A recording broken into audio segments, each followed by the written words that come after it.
All right, welcome back to the Wholesome Financials Podcast. My name is Austin.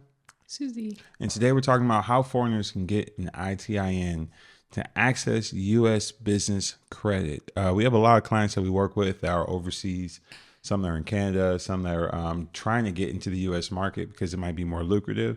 But for example, talking to clients in Canada, they don't have the same resources and products that are available in terms of funding, which makes sense. And so it's understandable if you're trying to get into the U.S., you're going to need an ITIN. You didn't have an ITIN, did you? No. I think those are for folks who are outside the country, who are trying to get either a business bank account or anything of that sort in the U.S. Yeah. So in this video, we're going to explain how you can get an ET number. I think it's how you pronounce it, ITIN. ET number, some of the ways that are there. We're going to give you some of our feedback on it, and then we're going to give you our favorite way, the way we actually recommend people to get an ET number with a trusted partner of ours. We're going to share that at the end. And then at the very, very end, we'll just go over some personal questions, podcast style. So we're happy you're here. Happy to have you on. Let's get started. So ITINs, they're for non-resident entrepreneurs, right? They want to access U.S. business credit cards, or you're doing some type of business where you need Stripe or PayPal, bank loans. You need some type of a business account. Your ET number is your first key. So what are some of the things that people need if you're going to start that application process for an ET number? So for starters, you're going to be required to use your ET number to file taxes. Yep. You're also going to be required to use an ET number to open a bank account. Yeah. So this is why it's needed. Yeah, exactly. So, and another way to think of an ET number, it's like your social. So you're not a U.S. citizen, but you have an ET number, which equates to just like a social for you.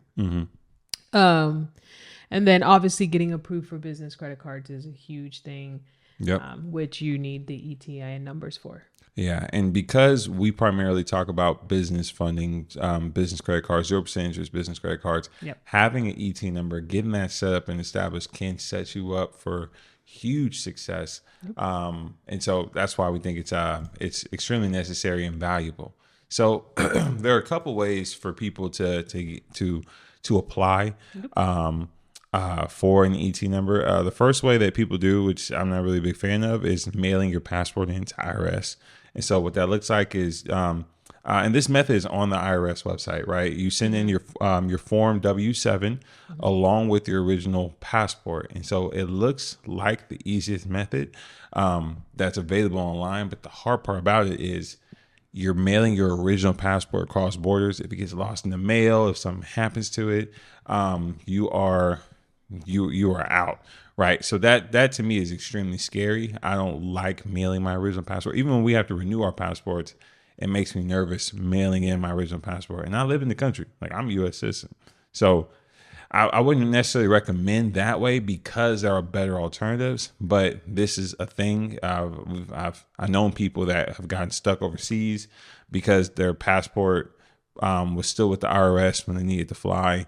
And even let's say the passport does make it to the IRS, it's still going to take the standard 8 to 14 weeks on top of however long it took to actually get it to the IRS for them to say they received it. So that's something that I'm a little leery of. And so it's a little bit gambling. It's gambling with your itinerary, with your identity, with your travel plans. So that's the first way you can find on the IRS website that people go to apply for an ET number. What's the second way that people can apply for ET number? Or the second popular option? Yeah. So essentially you would notarize the document either at a U.S. consulate or an embassy of, the country that you're in. So let's say you're in Colombia, you would go to the U.S. embassy and have that W-7 document notarized. It's a little bit more secure than obviously mailing your passport. However, it's still a lot of hoops you got to jump through, signatures, notarization. You probably have to make an appointment at the embassy or the consulate. And that's not fun. Depending on the country you're coming from, the consulate could be a headache. Absolutely. Yeah. Like wait times. I know that like in Colombia, just to book an appointment to go to the U.S. embassy is like 6-8 months out. So I'm pretty sure in other parts of the world, it's probably the same. Yeah, yeah, and like you said, you need multiple layers of government approval, signatures, municipality approval, foreign affairs ministry, so on and so forth. Yep. And so, like you mentioned, the reason why some of those appointments take so long, excuse me, is that um, some of those consults are appointment only. They're Yep. extremely understaffed, or they're just not helpful in general. They don't have a lot of time to sit and explain to you everything you need, and you're running around in circles trying to grab all the stuff they need, and they still don't even tell you 100%. Yeah. Like, and there's a bunch of bureaucracy and things like that, and so you don't want to risk putting.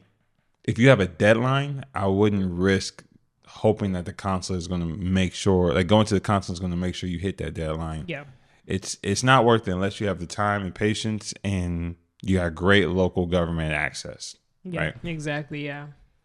Um, the best possible method that I've seen for the clients that we've worked with that have come to us that are looking for funding to get into the U.S. is using an IRS Certified Acceptance Agent. That's the route that you want to go. Right, they're authorized professionals. They can verify your identity and your information, and they can file on your behalf. No mailing, embassy visits, or anything like that. It's 100% legal, IRS backed, and you don't need to mail your passport, and you don't have to go for any consulate headaches or appointments or things like that. And it's great for digital nomads, for entrepreneurs, and e-com sellers, people that are trying, they're selling products abroad, which is a huge market for the people that we work with. They're people that are trying to either get into the real estate market in the U.S. or they're trying to sell digital products inside the U.S. from abroad. From abroad, yeah. And so the process still takes 8 weeks. There's no way around the 8 to 14 weeks once the IRS gets all of your information. But this front half, you might be able to cut down and streamline that process a little bit better. So we actually have a partner that we like to work with that we recommend when it comes to IRS Certified Acceptance Agents. And so who's the partner that we normally recommend or that we've recently started recommending? Yeah, they're called the ITIN.com, like super simple. They'll facilitate all the paperwork for you from your country. You pay them their fee. They do all the heavy lifting. Yeah. So you're just left to wait for them to process the paperwork on your behalf. That's awesome. And so even with that, the thing that we love and we enjoy about the ITIN is the entire process. It's 100% online, so it's fully remote. No mailing, no embassy, like we said, just scanned documents. Yep. It is an IRS Certified Acceptance Agent. You'll see that as abbreviated as CAA, Certified Acceptance Agents. Meaning they're authorized to verify your identity and without you having to mail your passport, visit the embassy, which is fantastic. Yeah. And that part, and there's no appointments, and so they can handle your ITIN, they can handle your EIN. That's your business's social security number, so to speak. Yep. And they can also help you with your LLC setup. There are going to be extra fees associated with the LLC setup just because when you're filing an LLC, depending on the state, there's always an extra fee there. But they can do it for you, which is fantastic. Yeah, that's awesome. Turnaround time is the turnaround time is like 48 hours after they receive all of your information. That's 48 hours for them to receive everything, but the IRS still takes 8 to 14 weeks. Right. So the company itself takes 48 hours to kind of process your packet. They send it off to the IRS, and then the IRS still takes their 14 weeks tops. Yeah. Yeah. So, and we work with business owners, the industries like that this works the best for. They're Amazon FBA sellers, right? Digital service providers, consultants, coaches, international students or workers that are trying to build U.S. business credit. You want to build some U.S. business credit? This is a great strategy and a great way to go about it. So we highly recommend theitin.com. They're partners of ours. You can find their info in the description below or in the pinned comment.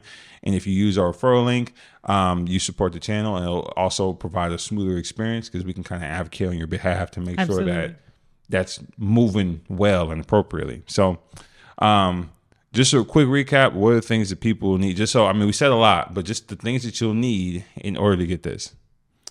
Yes. So you'll need your LLC paperwork, You will need a scanned passport. You will need a lot of patience, honestly. For 14 weeks, you're probably going to be sitting, waiting for a while. Yes. And a long-term mindset to build business credit here in the U.S. Yeah, the building credit is not a fast track process, period, Yeah. whether you're a citizen or not. And so that's something else that I know. Maybe if you're a foreign national and you're not sure what that looks like. Yeah, so the building credit process, if you're a foreign national, whether you're a citizen or a foreign national, takes a lot of time, right? Building credit is, there's an art to it. It's not something you can fast track per se. So I just keep open mind, and the more you learn about the U.S. credit system, the better you are.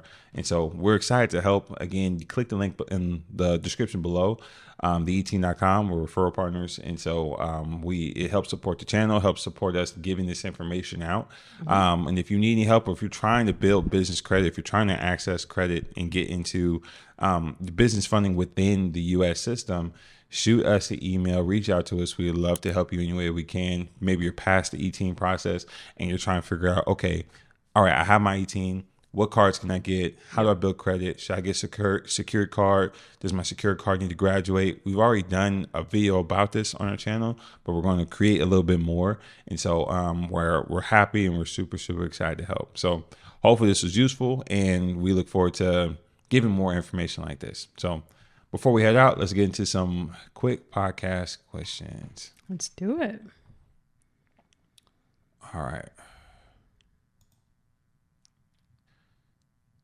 Yeah, I'll let you pick from one of these. Go for it. What was the first thing you ever delegated, and how did it change your business? The first thing I think we delegated, and I'm trying to think long term. First thing that we delegated, that it was probably video editing, I think. Yep. I think video editing was the first thing that we delegated. I think we were doing shorts at first. And it was great because it showed me the power of systems and how you can, if you can think it through and you have time, like if you have the right tools in place, you can run extremely fast, faster than most people.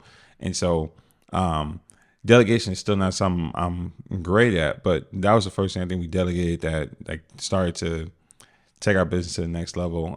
And obviously delegating is different than automating, right? You want to automate as much as you can within reason, but delegating, giving responsibility over to someone else is huge, because automation, you're still in charge of the process and the idea, even though you're not fulfilling the process. Delegation is I've also given over the responsibility, and that takes off more weight, in my opinion, than automation. So I think video editing was the first thing that we delegated. For sure. That's what I thought so too. Yeah. All right, for you, how has entrepreneurship forced you to renegotiate your role at home as a parent or partner or provider? I would say that being accountable, because clients, they expect a certain level of commitment, a certain level of dedication, another word for commitment, but you have to show up, and you have to show up every day because you've made that vow to them when they first got started. So I think that directly translates to the role at home, where you have to be committed to, your spouse, your children, and to yourself. So yeah. It's good. That's good. Good answers. All right, guys. We appreciate you guys. Thanks for tuning in for this episode, and we will see you in the next one.